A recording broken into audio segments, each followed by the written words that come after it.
Hey everyone, Richard here, and in this video I'm going to talk to you today about how property investing is one of the most valuable commodities in the UK, hands down, period. If you don't know who I am, my name's Richard Norris. I've successfully built a multi-million pound property portfolio and my group of property companies does over 200k a month. And before I get started with the video, if you're new to my channel, please make sure that you subscribe to the channel, hit the like button if you like this video. It'll really help the YouTube algorithm introduce more people to my work, and I'd really appreciate it. And if you do like the video and you want to subscribe and find out more, like ring the bell icon so that you can get notified for any weekly notifications on videos that I introduce.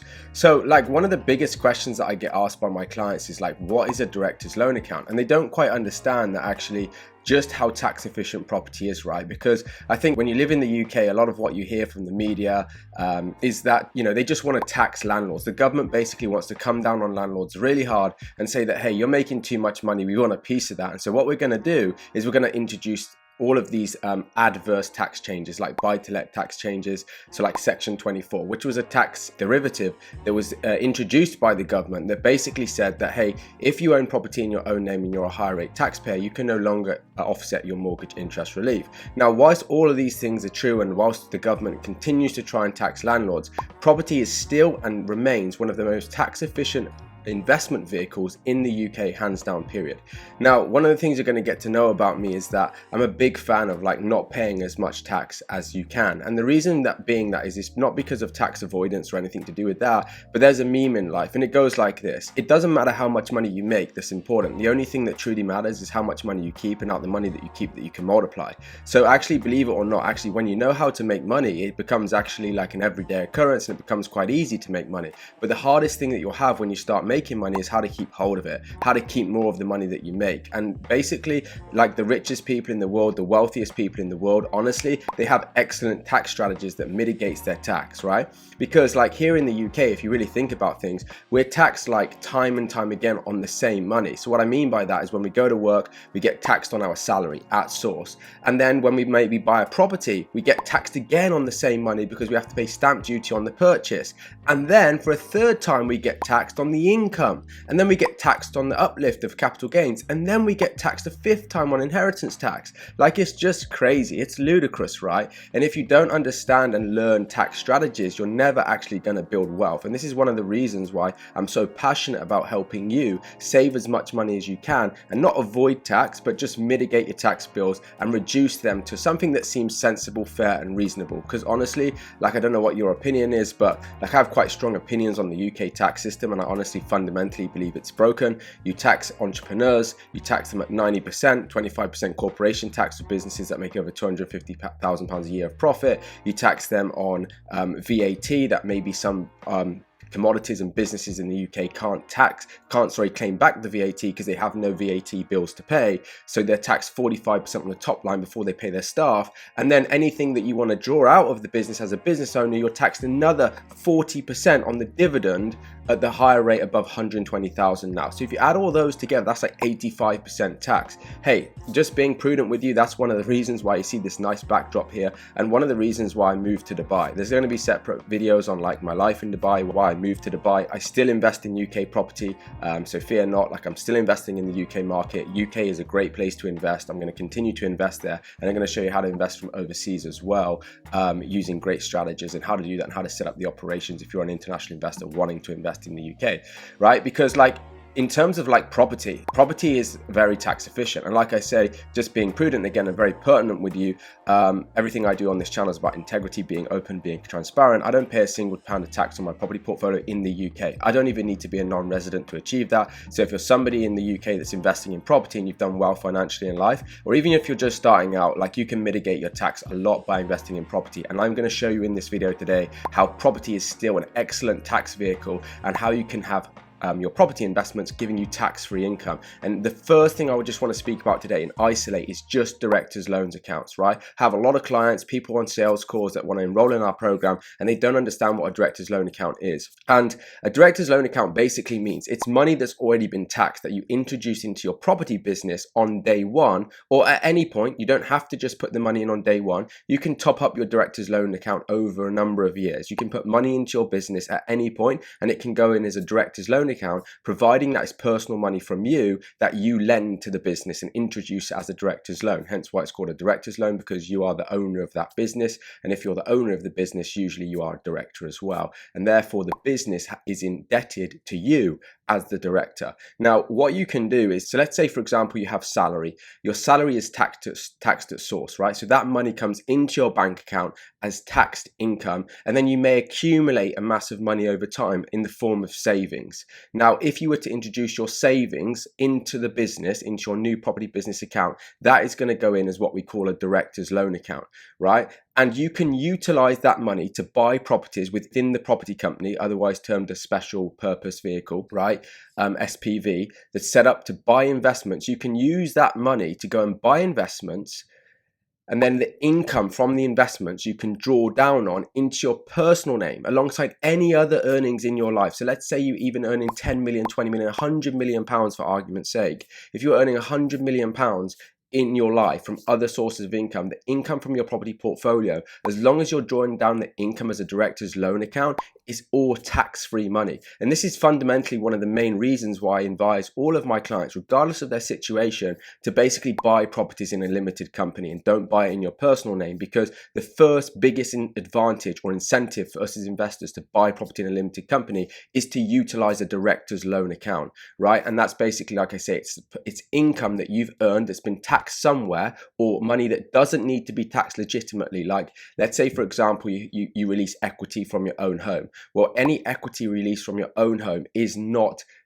taxable income, right? So if you release equity from your home, you don't have to pay tax on that. HMRC say in their legislation, the HMRC do not see that as a taxable source of income. And the reason being is because if you think about it, when you go to work and you earn money to pay down your mortgage, the money that you're earning is being taxed at source somewhere. So over the years when you've been paying down your mortgage, that money's already been taxed. And so therefore HMRC are very nice to us and say, hey, we're not going to double tax you on that specific money. So you can take any money out of your main residence, your own home, equity release, and you can introduce that into the business as a director's loan account. You can buy properties with the money, and then the income from that you generate from the properties, you can draw down on that income tax-free, okay? And that's the same like if you have savings, if you have earned income as self-employment, if you have stocks and shares, if you've paid the tax bill when you've basically relinquished your stocks and shares, any money that's been taxed anywhere along the line or doesn't legitimately need to be taxed, like a home equity release, for example,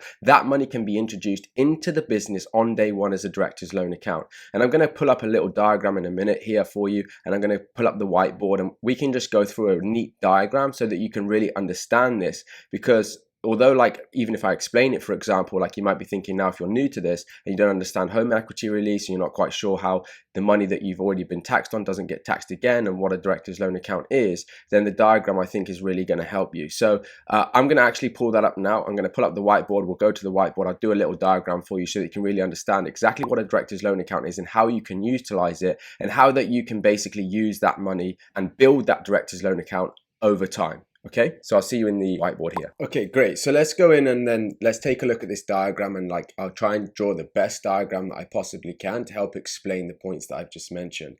So let's say that this is you. Okay, so this is you. You have to excuse my drawing.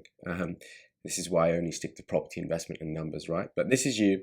And let's say that any income that you earn here, any income that you make here is salary. Okay, so let's say this is your salary.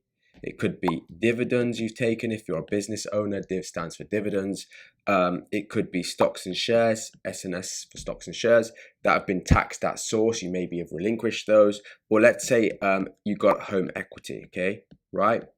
Any of these sources of income, right, can go in to your business, your new property business, and this is your property business bank account. So this down here is like your bank account. So this is where all your money goes into, right? So whether it be home equity, it goes into here, stocks and shares goes into here, dividends goes into your company, or salary goes into your company, into your personal bank. This money goes into your personal bank. Then what you can do is you can push this money via the director's loan account up here into your PB. This is your property business bank account, okay? This here is your bank account for property.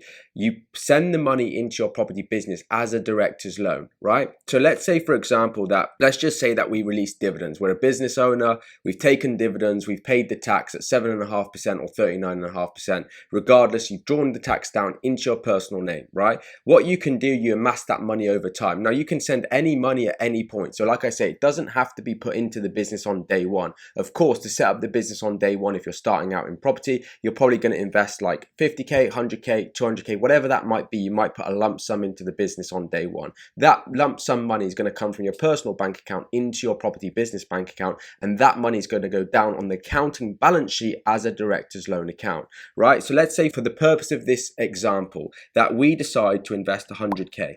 Okay, so we start our property business, we put 100K, I know that's not very clear, but it's meant to say 100K. We put 100K into the property business bank account, and that's from savings that we've accumulated over time. That 100K gets invested, and we've used that 100K to buy property with, and that might be in the form of deposits. So the 100K gets used as deposits to go and buy some property investments. And then let's say, for example, the 100K makes us 15,000 a year, okay? £15,000 a year in income from properties that we've brought. And that little house there is a diagram for properties. So properties that we've brought, we've used 100K to buy them. 15K is what is making us in income. Rent minus all our expenses is giving us a net of 15K a year. We can draw that income back into our personal name, tax-free, right? Tax-free, in the form of drawing down on the director's loan. Okay, now the important thing is, let's say in this example that you had 100K that you invested as a director's loan, and that's the amount of director's loan account that you have, then you could only draw out of the property investment company from the profits from your portfolio into your personal name. You could only draw that out up to the amount of the director's loan. Okay, so if you're drawing, say, £15,000 a year into your personal name, well, once you've taken 15,000 a year for a number of consecutive years, and you've taken back 100K, the amount you put in, once you've taken back the money that you put in, then any money after that is going to get taxed at the dividend rate at 7.5% up to 50K, right? Now, depending on how you draw out your income and how smart you are with your accountant and stuff, you're going to probably pay yourself a salary, plus you're going to pay yourself 2K of tax-free dividend, and then you can pay 7.5K up to the 50,000, right? Now, the current UK tax allowance for income that can be drawn out as salary from the property company is £12,570 a year, and you have £2,000 of a tax-free dividend amount. So you can take £14,570 a year as salary from the company tax-free as well, and then you can draw out anything else as a director's loan account tax-free or pay the dividend. Now, the important thing is, in a property company, because this question comes up a lot, people say to me, well, when I draw out this 15K in this example as income to myself and I draw it down against my director's loan account, I understand that comes out tax-free, but haven't I got to pay corporation tax at 19% at the end of the year if I've made a profit? And you're right, yes, if you've made a profit. Now, if you understand the granular dynamics of property tax, you'll understand that you have something called capital expenses and revenue expenses. Now, if you use a buy, refurbish, refinance model and you're looking to scale your portfolio, you can offset a lot of your capital expenditure so that at the end of the year on the balance sheet, you show a loss. So you show a net loss, so no corporation tax is due, but you can still draw out income from your property business tax-free utilizing your director's loan account. So in that scenario, if you create that scenario, which I do in my business, then it's still tax-free. You don't have to pay corporation tax. And if you keep doing that model, buy, refurbish, refinance, repeat, if you keep doing that, you will show losses on the balance sheet of the P&L for your company. And the reason that you can show losses is because, let's say we spend £100,000 renovating a property, and let's say that all of that 100K, for argument's sake, and to try and make this as simple as possible for the person of you understanding it, if I was to use £100,000 of cost as renovation cost, and all of it was due as capex, capital expenditure, then at the end of the year I have to make over 100K in profit from the investment vehicle, from the actual assets that I've brought. So you could be making, in that example, £5,000 a month, which is 60,000 a year that you've made in income. It could be cash flowing you that. You could draw out that 60,000 a year in that example tax-free against your director's loan account, but at the end of the year, on that financial year, your company shows a loss of £40,000 on the balance sheet, so no taxes due, because you've got £60,000 of income coming in from the properties, 5,000 times 12, but for that year you spent £100,000 on renovation costs as capital expenditure,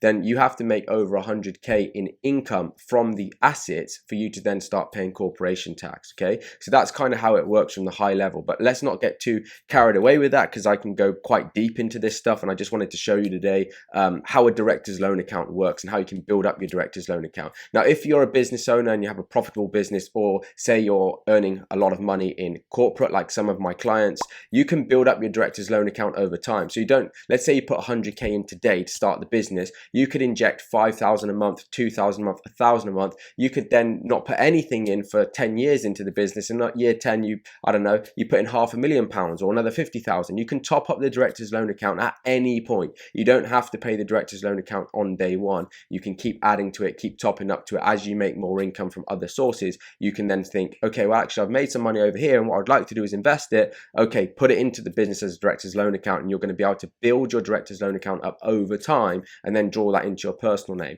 And just to be really pertinent with you as well, just again to be integral to you, because I think that you deserve for me to be honest with yourselves, so there's no arrogance to this at all, but when you build up your director's loan account to say over 7 figures like mine is, because I have a profitable company, property, and I have stocks and shares, and I have investments and other things that make me money alongside my property business, because over time I've accumulated above and beyond 7 figures, my director's loan account in my property company is now is above 7 figures. Therefore, I can draw out income tax-free income up to my director's loan account amount tax-free. So therefore, that's one of the ways I don't pay income tax in the UK, and I don't need to be a non-resident to do that, and you can do that as well. So don't think you need to move to Dubai or make any crazy non-residency moves to invest in property and benefit from tax-free living. You don't. If you're a UK person, honestly, invest in property, because if you invest in property, it's one of the only commodities that I am aware of personally where you can invest in a UK commodity with UK income, living as a UK resident, and enjoy the benefits of tax-free living. So I hope you found this video valuable. I hope you found it useful. If you want to work with me and you're looking to scale your portfolio, and you think, hey, maybe Rich can help save me a bit of tax, and I would like to build my portfolio, and I'd like to actually mitigate the massive tax bills that are associated with property, or what people think, and you want to learn more about tax, we're only just scratching the surface here. We have a few spots that have come available in my flagship training program, Property Investors Accelerator. There's a link below in the description. If you click that link, it says schedule at the end of it. So if you find that, you can book a call. Okay, you can book a call, you can speak to one of my team, you can find out about more of what me and my company do, you can find out about the accelerator program, and we can see if we're a fit. And if we're a fit, hey, maybe we can work together. If not, that's also okay too. And if you don't want to book a call, you don't have to. If you found this video valuable, that's great. One of the reasons why I make these videos is so that you can basically learn from me and grow your own business and scale your own property business and enjoy the benefits that I've enjoyed from property and the great lifestyle and living that I've been able to create for me and my family, which I'm truly grateful for. But if you're somebody that wants to do that, I hope you enjoy my videos. Leave me a comment in the section below. Let me know what you thought about this video. If you've got any questions, I will personally go in and answer any questions that you've got about this. I hope I made it as clear as possible, but equally, I understand I'm not perfect and I'm a human being. So if for any reason it wasn't clear, I apologize. Please leave some feedback in the comment section if you found it valuable, if you found it easy to understand. I would love to know. And equally, if you've got any questions that have arisen from me not communicating in a way that you understand, then I apologize, but just drop a message in the comment section, ask any questions in the feed. I'll go in and personally answer them. Thank you. You've been great. Look, if you like this video, please as well, click that like button, ring that notifications bell, and please make sure you subscribe to my channel if you haven't already. I'll see you in the next video.